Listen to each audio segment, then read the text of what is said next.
예, 우리 대림절 넷째 주 말씀은 고린도전서 1장입니다. 고린도전서 1장 1절로 9절 말씀 함께 보시겠습니다. 예수 그리스도를 기다리는 사람들, people waiting for Jesus Christ, 이렇게 제목을 붙였습니다. 저와 여러분은 예수님을 기다리며 사는 주의 백성이신 줄 믿습니다. 할렐루야. 2000년 전에 이 땅에 메시아로 오신 예수님은 또 다시 오신다고 약속하신 대로 오실 줄 믿습니다. 그 예수님을 기다리는 인생이 바로 하나님의 자녀인 줄 믿습니다. 여러분 고린도전서에 대해서 여러 번 설교를 들으시고 잘 알고 계시지만 사도 바울이 고린도 전서와 후서를 기록하게 된 동기는 복음을 전하면서 본인이 개척했던 고린도 교회에 대한 소식을 듣고부터 서신을 쓰게 됩니다. 사도 바울이 2차 전도 여행 중에 고린도에 들려서 이제 복음을 전하며 교회를 개척합니다. 그리고 지금은 3차 전도 여행 중에 있습니다. 특별히 에베소라는 도시에서 성도들을 양육하고 가르치는 사역을 감당하고 있는데 고린도 교회에 대한 소식이 바울에게 들려왔습니다. 그래서 그 고린도 교회를 잘 믿음 안에 세우기 위해서 3차 전도 여행을 함께 감당했던 디모데를 고린도 교회에 파견합니다. 가서 바울의 가르침을 전하고 성도들을 위로하고 독려하기 위해서 디모데를 파견하고, 그래도 마음이 놓이지 않았는지 바울은 또다시 편지를 써서 고린도 교회에 보내게 됩니다. 그것이 바로 고린도서입니다. 바울이 선교여행 중에 들었던 고린도 교회의 소식은 무슨 소식입니까? 은혜로운 소식이 못 띄었습니다. 고린도 교회의 문제에 대해서 바울은 듣고 그 문제를 해결하기 위해서 디모데를 보내고 편지를 보내게 됩니다. 여러분 고린도에 대해서 잘 알고 있습니다마는 고린도는 상업도시입니다. 그래서 이제 도시가 잘 발달되어 있고 물질 문명이 잘 발달된 그러한 도시입니다. 도시가 부유하고 잘 발달된 만큼 세속적인 문화로 팽배한 곳이 바로 또 고린도입니다. 사람들은 하나님보다도 돈을 우선했습니다. 하나님을 믿고 섬기기보다도 우상을 섬기며 살았던 곳이 바로 고린도입니다. 인간관계도요, 돈이면 다 통했습니다. 그리고 도덕이 무너져서 성적인 타락한 삶을 살았던 곳이 바로 고린도이기도 합니다. 교회 안엔 성도들도 마찬가지입니다. 도시의 영향을 받아서 교회도 퇴폐되기 시작합니다. 성도들 간에 다투고 분쟁을 하고 서로 고발하고 이러한 일들이 교회 안에도 일어나게 됩니다. 교회를 개척한 사도 바울이 이 소식을 들을 때 너무나 마음이 아팠을 것입니다. 이러다가는 교회가 무너질 것이 불보듯 뻔하기 때문에 급히 함께 선교에 있었던 디모데를 파견하고 편지를 써서 성도들을 권면하는 것입니다. 그런데 고린도서를 보면은요, 오늘 특별히 말씀의 본문을 보시면 바울의 이 가르침은 너무나 감동적입니다. 문제가 많은 성도들을 인커리지하고 있기 때문입니다. 교인들의 문제가 있지만 문제 있는 성도들로 보지 않고 장차 변화될 성도들의 모습을 바라보고 바울은 기도하는 마음으로 편지를 쓰고 있습니다. 오히려 변화될 그들의 모습을 보고 하나님께 감사하며 편지를 쓰고 있습니다. 바울은 성도들을 부를 때 믿음이 없는 성도들로 보지 않았습니다. 또 문제 있는 성도들로 보지 않았습니다. 바울이 그 성도들을 부르는 호칭에 바울의 마음이 잘 나타나 있습니다. 그러면 바울은 고린도 성도들을 어떻게 부르고 있을까요? 첫 번째, 바울은 고린도 성도들을 예수 그리스도의 이름을 부르는 자들, 이렇게 부르고 있습니다. 예수 그리스도의 이름을 부르는 자들. 2절을 다시 한번 보시면요. 2절에 보시면 마지막 부분에 우리 주 곧 그들과 우리의 주 되신 예수 그리스도의 이름을 부르는 모든 자들에게, 이렇게 말합니다. 고린도 성도들이 믿음으로 예수님을 부르지 않고 믿음으로 예배하지 못하는 삶을 살지만 장차 그들은 예수님을 믿고 의지하며 예수의 이름을 부르는 인생으로 변화될 것을 확신했기 때문에 바울은 편지의 서두에서 그들을 그렇게 부르고 있습니다. 그렇게 부르면서 3절에서 뭐라고 합니까? 은혜와 평강이 여러분에게 있기를 기원합니다. 여러분 그렇게 믿고 기도하면 그렇게 변화될 줄로 믿습니다. 그것이 믿음 있는 일꾼의 자세입니다. 왜 바울이 고린도 성도들을 그렇게 볼 수 있었을까요? 그것은 바울 자신도 그러한 것을 경험했기 때문입니다. 여러분 사도 바울을 잘 알지 않습니까? 사도행전에 보면은요, 바울이 다메섹 도상에서 예수 그리스도를 만나기 전에는 예수 믿는 자들을 핍박하던 인생이었습니다. 예수 믿는 자들을 잡아다 감옥에 가두고 제사장에게 넘기고 고통을 주고 그러한 삶을 살았던 자신도 예수 믿고 변화받고 보니까 하나님을 찬양하고 예배하고 믿지 않는 성도들을 인커리지하고 그런 삶을 살았거든요. 여러분, 신앙생활에서 자기 자신이 예수 믿고 변화를 경험한 사람은 다른 영혼도 그렇게 변화될 것을 믿습니다. 변화를 경험한 자만이 다른 영혼을 중보하고 기도하고 복음을 전할 수 있는 것입니다. 바울은 자기가 그렇게 악한 삶을 살았던 과거를 돌아볼 때에 지금 조금 믿음이 없다고 하나님을 예배하지 못한다고 해서 그들을 업신여기지 않았습니다. 그들도 변화될 것을 바라보고 그들을 축복한 것입니다. 여러분 4절을 보시면은요, 그리스도 예수 안에서 너희에게 주신 하나님의 은혜로 말미암아 내가 너희를 위하여 항상 하나님께 감사하고 있다. 사실은 이 편지를 쓰기 시작한 것은 감사해서 쓴 것이 아니라고 그랬습니다. 그들을 혼내주기 위해서 편지를 시작했는데 일단 그들을 볼 때 너무나 귀한 거예요. 믿음이 작지만 교회를 이루고 있고 교회를 위해서 헌신하고 있는 것이 너무나 귀한 거예요. 그 믿음을 바울은 보고 있는 것입니다. 여러분, 부모가 자녀들의 현재 모습을 보면은 사랑할 수가 없습니다. 특히 믿음 안에서 어렸을 때는 잘 믿더니 나이 들면서 좀 예배도 안 하고 믿음이 약해져가는 자녀들을 보면은 우라가 치밀지만 하나님의 그 인생을 변화시키실 모습을 바라볼 때에 하나님이 그 인생을 축복하시고 귀하게 쓰실 것을 믿고 기도할 때에 그들을 축복하고 위로하고 귀하게 사랑하게 되는 줄 믿습니다. 여러분, 우리 교회가 1년 동안 이웃을 위해서 품고 기도하고 전도해 왔습니다. 그런데 이 자리에 함께하지 못하는 영혼들이 많이 있지 않습니까? 왜 그럴까? 왜 그렇게 변하지 않을까? 그렇게 생각하면 내년에 그들을 위해서 기도 못합니다.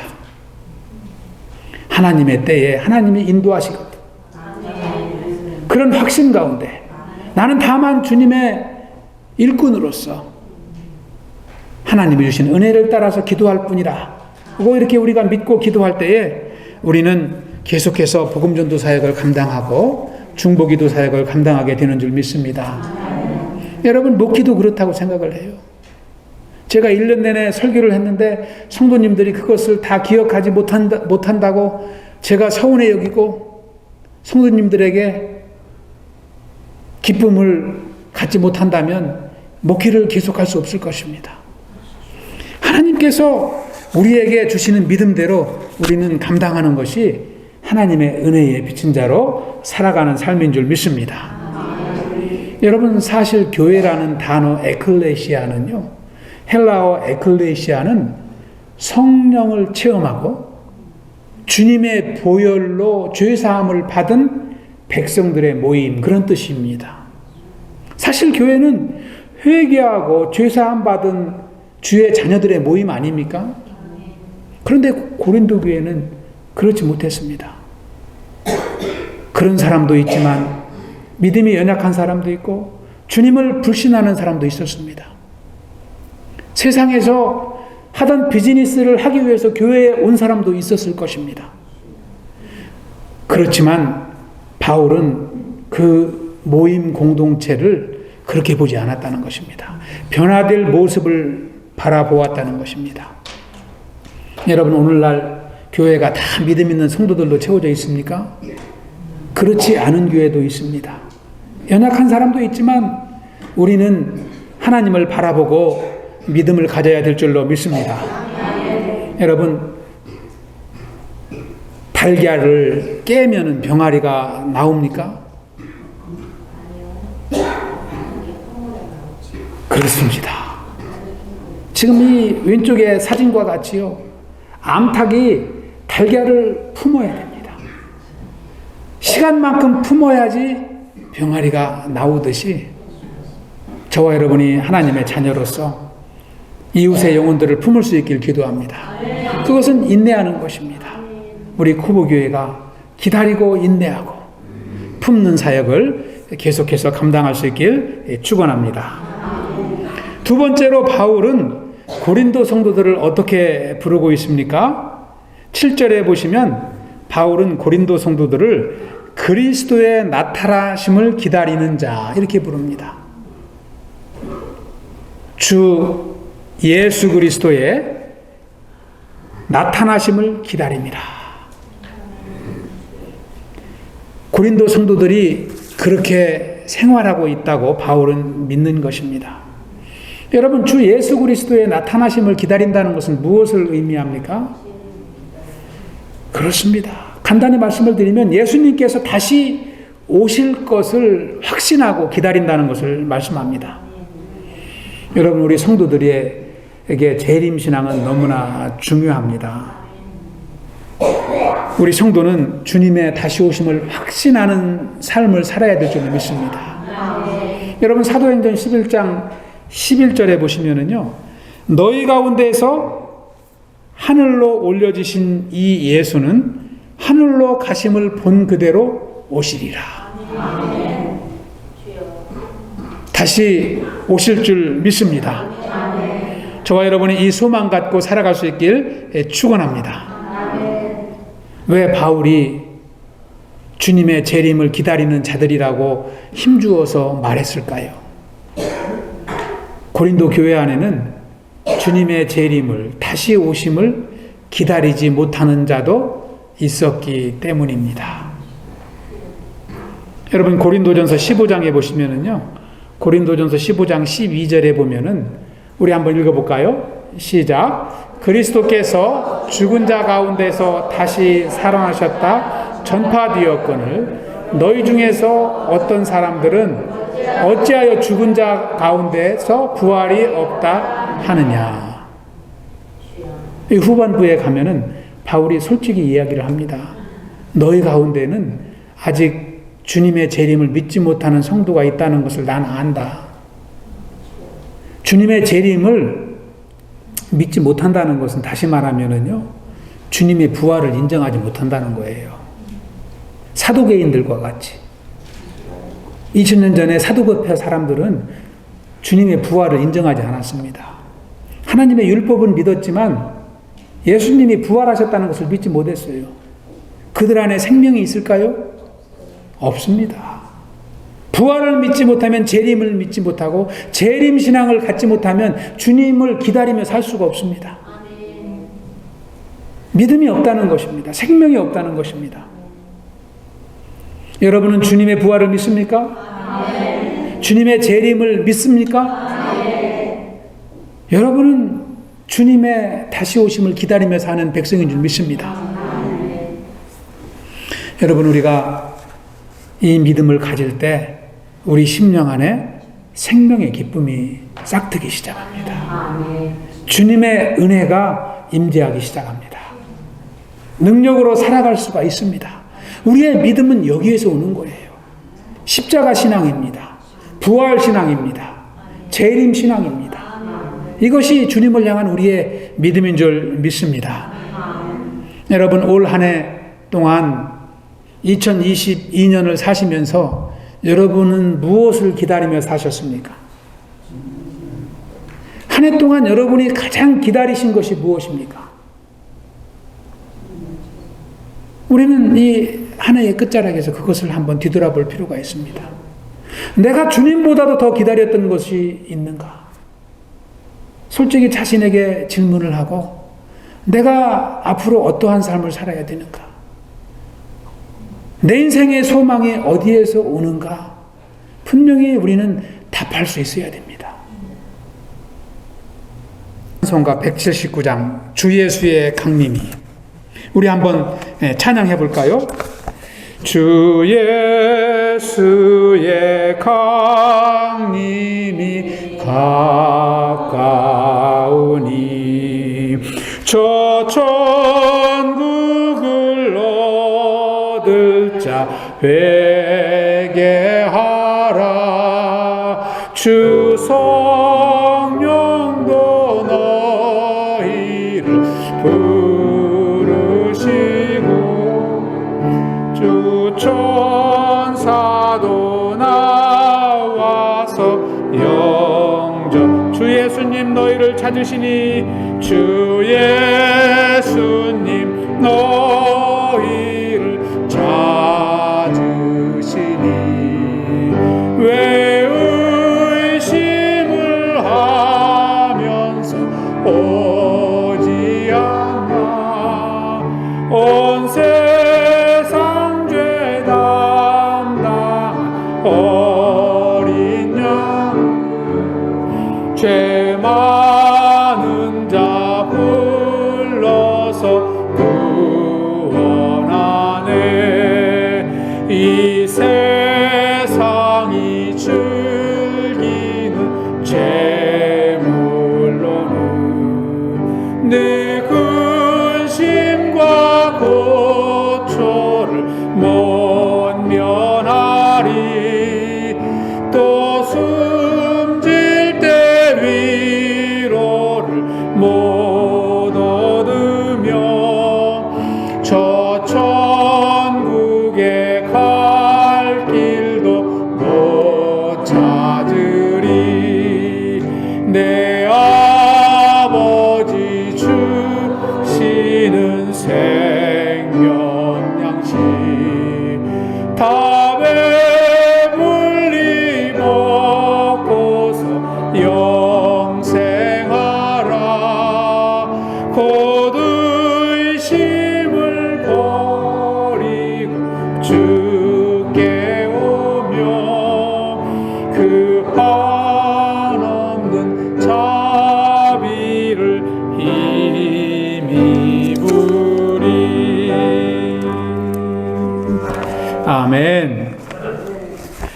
여러분, 이 3절 이 가사와 같이 우리가 찬양한 대로 이 땅의 재물로는 우리의 근심 고초를 면할 수가 없습니다. 참 우리가 이걸 알지만 순종하며 사는 것이 쉽지 않습니다. 그래서 주님의 다시 오심을 우리는 확신해야 돼요. 주님의 다시 오심을 확신할 때 이 땅에 매여 살지 않는 것입니다. 재물로는 우리의 마음에 위로도 얻지 못하고 천국에 갈 길도 얻지 못한다고 성경은 기록하고 있습니다. 그런데요, 주님은 머지않아 오신다고 말씀하고 있어요. 요한계시록 22장 12절에 보시면 우리 한번 합독해 봅니다. 보라, 내가 속히 오리니 내가 줄 상이 내게 있어 각 사람에게 그가 행한 대로 갚아주리라. 아멘. 여러분, 이 말씀이 얼마나 두렵습니까? 여러분, 상은 주님이 주시지만 상은 우리가 행한 대로 받습니다. 그래서 내 상은 누가 결정해요? 내가 결정하는 거예요. 내가 행한 대로 주님이 주실 뿐입니다. 여러분, 상이 작고 크고는 내가 결정하는 줄 믿습니다. 우리 쿠보교회가 예수님을 기다리는 주의 백성들로 충만하기를 기도합니다. 그래서 내년에는 더욱더 주님을 기다리는 백성들로 부흥하는 교회 되길 축복합니다. 마지막 세 번째로 사도 바울은 고린도 성도들을 예수 그리스도의 날에 책망할 것이 없는 자, 이렇게 부릅니다. 얼마나 좋은 호칭입니까? 저와 여러분이 주님 오실 때 아무 혼낼 일이 없는 사람, 책망받을 일이 없는 자로 인정받으면 얼마나 기쁘겠어요. 여러분, 8절 말씀을 보시면은요, 주께서 너희를 우리 주 예수 그리스도의 날에 책망할 것이 없는 자로 끝까지 견고하게 하시리라. 지금은 책망할 것이 많아요, 적어요? 많죠. 고린도 교회 성도들이 다 혼나야 돼요. 그런데 예수님이 오실 때 혼나지 않으면 되거든요. 그 전에 다 회개하고 용서함을 받는다는 것입니다. 성도들이 그렇게 변화될 것을 사도 바울은 확신하는 것이죠. 여기서 예수 그리스도의 날은 주의 날입니다. 하나님의 심판의 날입니다. 예수님이 오시는 날이에요. 세상의 끝날입니다. 그날에 우리가 어떠한 자로 주님을 맞이하는가가 중요하다는 것이죠. 저와 여러분이 흠없는 주의 백성으로 주님을 맞을 수 있길 축원합니다. 고린도 교회가 지금은 내부에 분열이 있고 부패한 모습이 있지만, 능력이 없는 교회이지만 주님이 오실 때는 능력의 교회로 변화된다는 확신 가운데 있습니다. 바울은 이것을 기대하고 있습니다. 여러분, 우리의 능력으로는 혼나지 않을 수가 없습니다. 우리가 어떻게 해야 흠없는 주의 백성으로 주님의 신부로 세워질 수 있을까요? 하나님을 의지하는 것입니다. 주님을 의지하여 믿음으로 기도하고 말씀을 가까이 하며, 하나님, 제 인생을 주장하여 주시옵소서, 인도하여 주시옵소서, 저를 구원하신 주님께서 끝까지 저와 함께 동행하여 주실 것을 믿습니다. 여러분, 로마서 8장 30절에 보시면 성경은 이렇게 기록을 하고 있습니다. 또 미리 정하신 그들을 또한 부르시고 부르신 그들을 또한 의롭다 하시고 의롭다 하신 그들을 또한 영화롭게 하셨느니라. 저와 여러분이 불의 가운데, 죄 가운데 살았지만 예수님을 보내주시고 우리를 구원하셔서 의로운 인생으로 하나님은 세워주셨습니다. 의롭다는 것은 끊어진 하나님과의 관계가 맺어졌다는 것입니다. 그렇지만 구원받은 인생이지만 이 땅을 사는 동안 믿음이 연약하여 쓰러지기도 하고 하나님을 실망시켰을 때도 있지만 주님은 우리를 끝까지 붙들어 주신다는 거예요. 끝까지 붙들어 주셔서 어떻게 하셔요? 예수님이 오실 때 영화롭게 하신다는 거예요. 할렐루야. 여러분, 얼마나 하나님의 은혜가 놀랍습니까? 우리가 구원받았다고 우리가 능력이 있는 것이 아닙니다. 하나님이 계시기 때문에, 주의 자녀로 살기 때문에 우리는 능력을 덧입는 것입니다. 그래서 날마다 의지할 분은 예수님밖에 없는 것이죠. 날마다 의지할 분은 예수님밖에 없어요. 눈 뜨면 주님의 이름을 부르고 기도의 자리에서 하나님을 부르며 기도하고, 우리가 그러한 삶을 살아갈 때에 우리는 연약하지만, 고린도 교회는 연약하지만 하나님의 날에 예수 그리스도께서 다시 오실 때 영화로운 인생으로 축복하신다는 것을 말씀하고 있는 것입니다. 이것을 생각하면 주님의 은혜가 눈물겹지 않을 수가 없어요. 나를 끝까지 인도하시는 하나님이 감사하지 않을 수가 없는 것입니다. 끝까지 견고하게 하신다. 이것은 마지막 날까지 함께 하신다는 것입니다. 또 9절 마지막에 보면 뭐라고 되어 있습니까? 너희를 불러 그의 아들 예수 그리스도 우리 주와 더불어 교제하게 하시는 하나님은 미쁘시도다. 여기서 미쁘시다는 것은요, 하나님께서는 약속하신 것을 끝까지 이루신다, 그런 뜻입니다. 저와 여러분을 구원하시고 우리에게 생명을 약속하신 주님은 끝까지 함께 동행하여 주실 줄로 믿습니다. 결론적으로 성도는 예수 그리스도의 나타나심을 기다리는 백성인 줄 믿습니다. 그리스도의 나타나심을 간절히 사모하는 사람이 바로 성도입니다. 오늘날에도 영적으로 무지한 사람은 예수님의 다시 오심을 관여하지 않습니다. 현실에만 충실하게 살아갑니다. 오늘의 삶이 가장 최고인 줄 알아갑니다. 그러나 깨어있는 사람은 그렇지 않습니다. 주님의 다시 오심을 기다리고 기도하고 소망하며 살아가게 됩니다. 여러분 잘 아시다시피 그 미국 서부 지역은 지진이 자주 일어납니다. 지진 때에 속하기 때문에 그렇습니다. 여러분 미국 서부 지역의 학교에는 그 지진 훈련을 자주 하지 않습니까? 그리고 학교에는 비상식량과 그 비상 장비들이 다 갖춰져 있습니다. 그래서 훈련을 자주 하고 또 지진에 대비한 연습을 많이 합니다. 여러분 지진이 무섭지 않습니까? 왜 무서울까요? 지진이 무서운 것은요, 학교에서 학생들이 잘 훈련을 받고 또 주민들이 잘 대비를 하면은 큰 지진이 아니고서 웬만한 지진은 다 이렇게 대비할 수 있다고 합니다. 그런데 무서운 것은 언제 일어날지 모르기 때문에 무서운 거예요. 우리가 주님의 재림도 경계해야 되는 것은 언제 오실지 모르기 때문입니다. 내 인생이 언제 주님의 재림을 맞이할지 모릅니다. 아무도 모릅니다. 여러분, 그러나 언제 오실지 모르지만 우리가 대비하고 주님의 재림을 확신하며 믿음으로 사는 사람은 두렵지가 않습니다. 오히려 기대가 됩니다.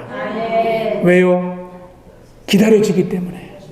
주님이 다시 오실 때 우리의 생명이 완성되기 때문에, 우리가 영화로움을 입기 때문에 그때를 바라며 기다리며 찬양하며 살아가는 것입니다. 저와 여러분이 준비하며 평안한 삶을 살아갈 수 있길 축원합니다. 우리가 지난 4주 동안 오늘까지 대림절 말씀을 나누면서 참 주님을 기다리는 그러한 삶을 살도록 우리가 은혜를 나누었습니다. 주님은 주님의 때에 반드시 오실 것입니다. 그리고 믿음의 백성들로부터 영광을 받으실 줄 믿습니다. 데살로니가 후서 1장 10절에 보시면 우리 마지막으로 함께 한번 읽어보겠습니다. 시작. 그날에 그가 강림하사 그의 성도들에게서 영광을 받으시고 모든 믿는 자들에게서 놀랍게 여김을 얻으시리니. 저와 여러분이 주님이 다시 오실 때 모두 참여하여 하나님께 영광 올려드리는 주의 백성 되시길 축원합니다. 기도합니다. 아버지 하나님 감사합니다. 주님께서 참 고린도전서 말씀을 통하여 참 이 고린도 교회를 향한 하나님의 뜻을 발견하게 하시니 감사를 드립니다. 오늘날 이 시대 가운데 우리를 향한 하나님의 뜻을 발견하고 참 예배하게 하시니 감사를 드립니다.